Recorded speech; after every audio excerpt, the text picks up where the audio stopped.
wasn't here early on, and I didn't get the chance to say Happy New Year. Happy New Year.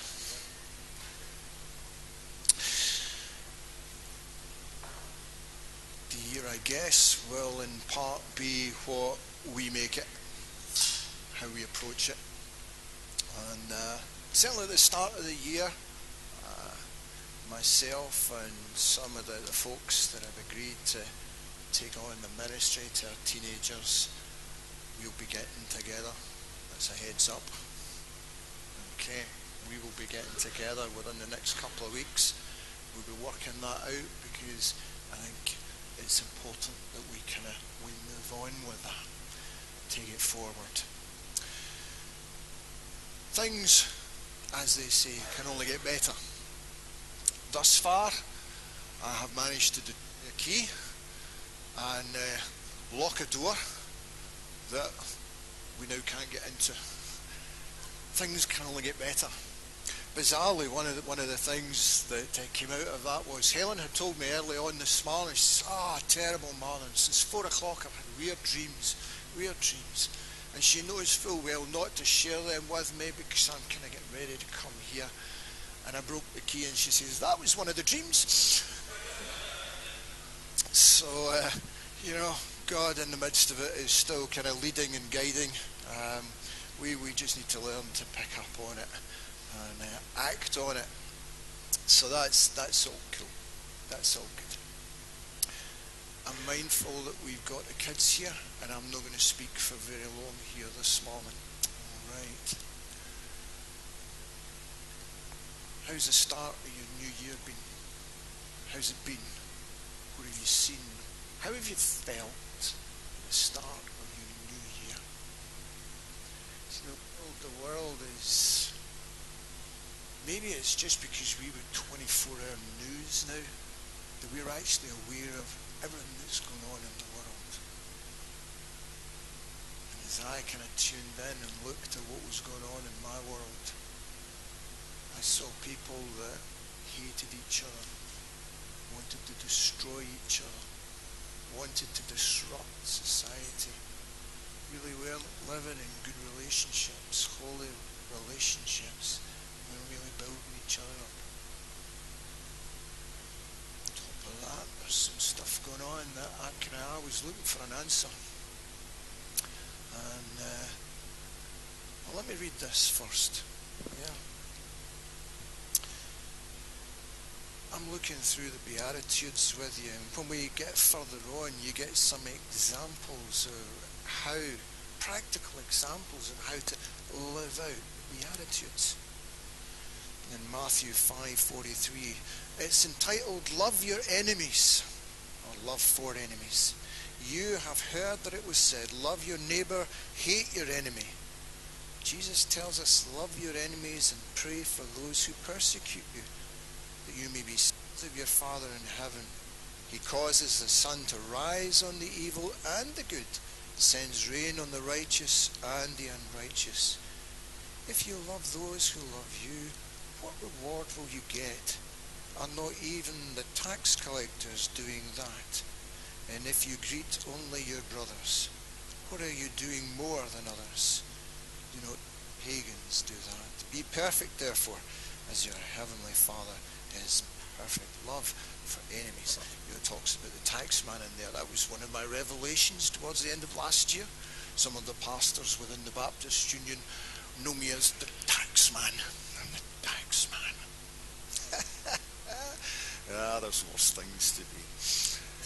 Love for enemies. Some stuff going on, and I'm like, wow, that's hard. That's hard. I have all sorts of emotions kind of rolling around within me, and how do I deal with them? And I want to talk a wee bit about that in what will be my new year kind of message to you. But as I say, Happy New Year. Happy being blessed. Blessed. Be blessed in 2016. And so I'm asking you the question, what does it mean to be happy this year? we were talking about the now and the not yet. I found another example of the now and the not yet. Let me go there for a moment or two. Prince Charles. You know Prince Charles? Hands up if you know Prince. Well, not personally, but you know of him. Yeah? Yeah, not many know him personally, but yeah. Prince Charles, the son of Mrs. Windsor, is happy this year because he will at some point inherit the Windsor estate. He isn't working towards it to earn it. No. But it's an important element of Prince Charles's happiness, his happy life, that both he and we, the community, know that the estate will one day be his. It is his by birthright. As Christians, we are already happy sons and daughters of God, enjoying that relationship, family relationship with him. Our happiness is further secured by the knowledge that we have an inheritance, that we are not working at, we cannot earn it, but it is ours by birthright through Christ. Another example of the now and the not quite yet. We enjoy some of it, but there is more to come. Happy New Year, be blessed. And see, sadly, as I'm watching the news and I'm watching all that's going on, I recognise that not everyone starts this year with a sense of happiness, a sense of being blessed. Terror, conflict, natural disaster are never far from the headlines last week. Refugees of one kind or another live in fear and uncertainty as to what the future holds for them, and theirs is not, I would suggest to you, a life of happiness. Aaron, could you be a little quieter? There's a good boy.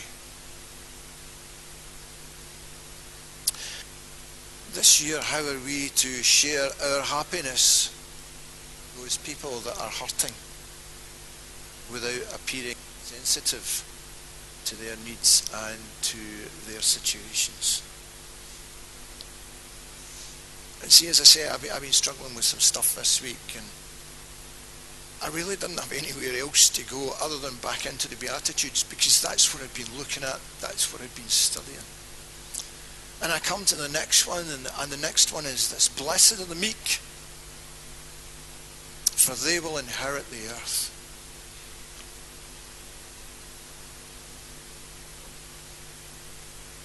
The Hebrew meaning for weak, meek is not weak. Okay, let me make that clear. Slip of the tongue there. The Hebrew for the word meek refers to our relationships with each other. See, the first two, they're about a relationship with God. But this one is, it's not about having this. This is about you'll inherit the earth. This is about a relationship with each other, influenced by the first two, influenced by our relationship with God. And the first thing to say is we are to find the power in and through meekness to take ownership, responsibility for the earth, for what's going on in it and on it. And the second thing is meek rather than being affiliated to one group. See, we could say that, the Jews were a meek people. They inherited the land. The meekness that Jesus is talking about, it goes beyond those kind of boundaries. It encompasses all of the earth. It encompasses all of the people. We cannot be meek and be a part of a group that excludes others. Meekness is to recognize everyone, to be inclusive. Includes for enemies.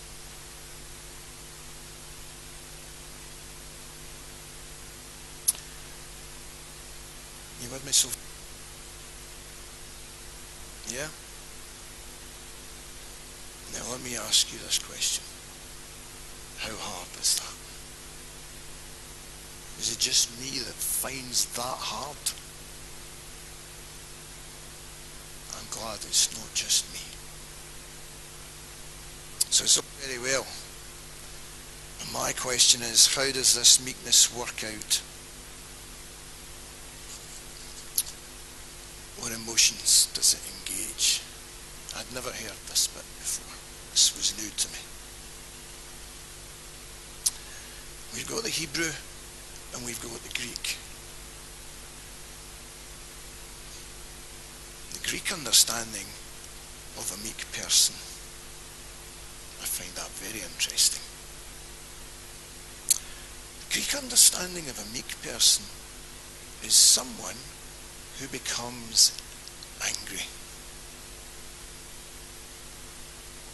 Not to the point of hatred or bitterness,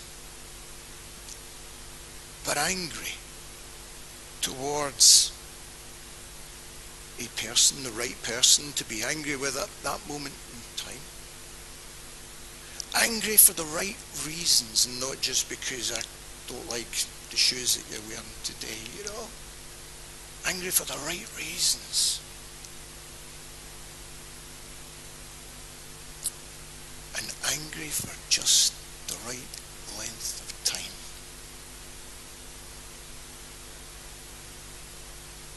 Anger is used to motivate an action. Now, as Christians, being meek, and I will not sit here and think I am the only one that gets angry with situations that I see in this world. So we recognize that each and every one of us at some point will have that emotion, that anger response to something that is being done or said to ourselves or to someone else. And it's how we deal with that. And we need to learn to deal with that because the world is a scary place. Train stations are closed because of the threat that someone's going to blow it up and kill people who, they just want to go home for the new year and celebrate a new year with their families. And that makes me angry. A guy runs out into the street with a machine gun and then disappears.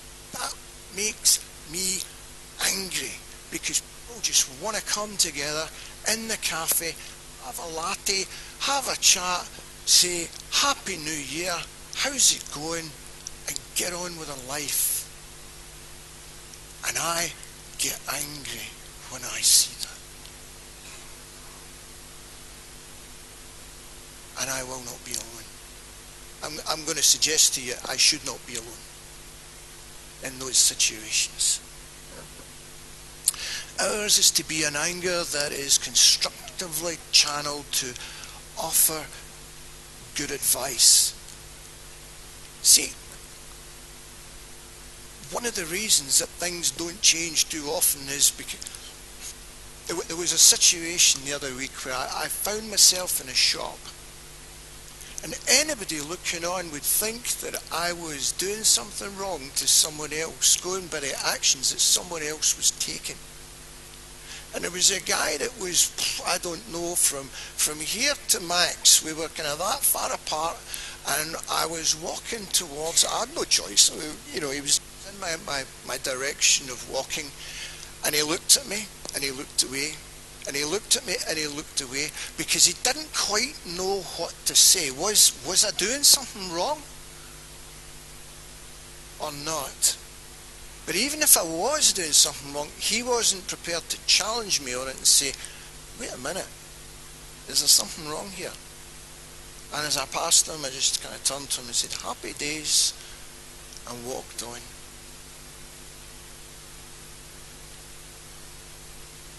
We have a responsibility sometimes to challenge things and say, well, wait a minute, is that really right? And this new year, maybe as individuals, maybe as a church globally, it is the year to kind of stand up and say, whoa, wait a minute, in certain situations.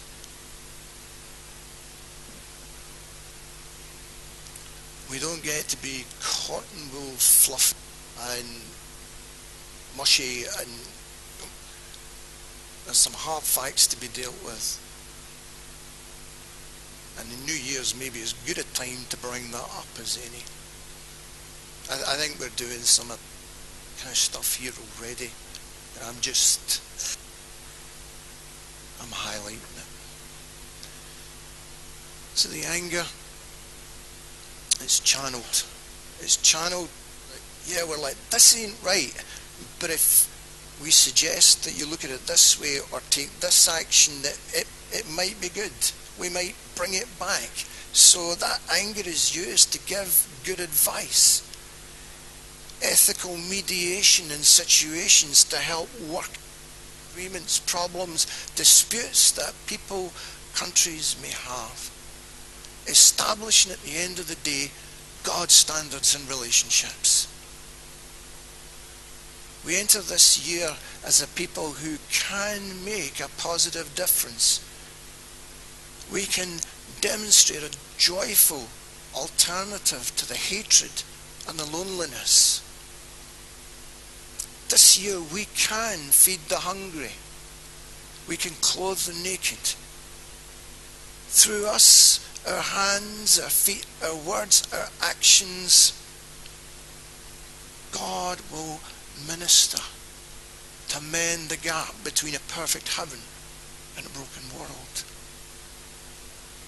To redeem, to buy back through Jesus individuals, families, communities. We start this year as a people set apart for God, filled with His passion and His compassion, a people who seek His justice and reconciliation. We are His people. We are neither too bold, because that puts people off, neither are we too timid, for people will just ignore us.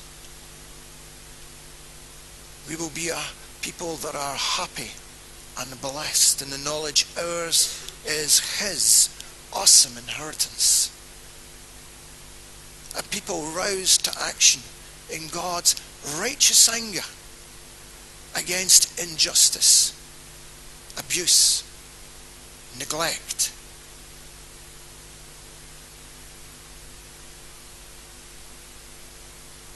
A people roused to action to enjoy a foretaste of our full inheritance. Our full inheritance is seeing and understanding God. It's no getting to heaven. Oh, the pavements might be gold, and the reality is, I kind of think that when we get there, we ain't going to be bothered one jot about any of that. Because we're only going to have eyes for one person.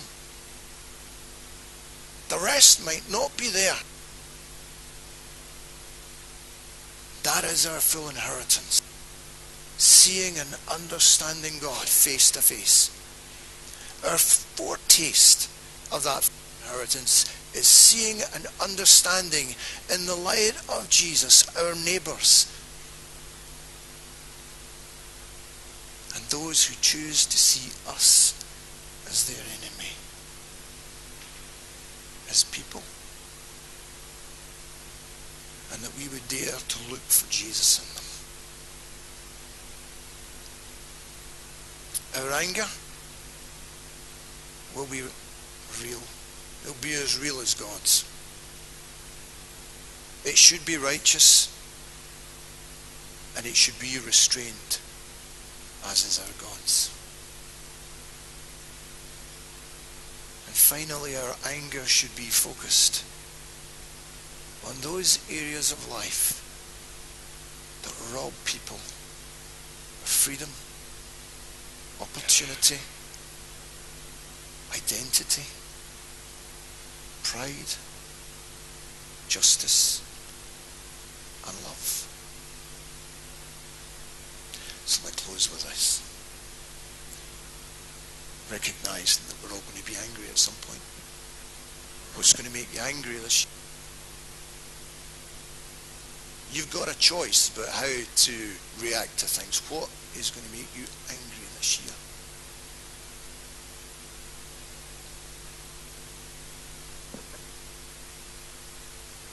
And what will the outcome of that anger be?